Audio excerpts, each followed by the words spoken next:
Okay, going to show you a little bit about installing a prop.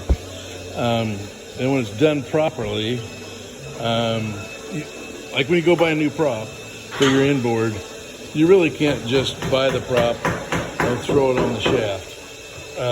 So what you do is, what you're supposed to do is get some layout dye, okay, and coat your shaft with layout dye.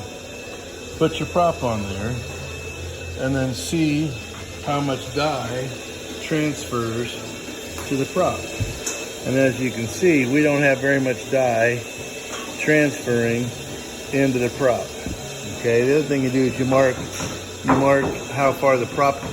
Here we go. You mark how far the prop goes down on your shaft, because with no key, because you want it to go to the same distance, the same point with a key in it. Otherwise, you have a problem called high key. So if you high key, then all your prop forces are being applied right at the keyway, and your shaft will snap off right here, because you really want your forces applied to the taper, and the key pretty much just holds it in place until you get a good seat on your taper.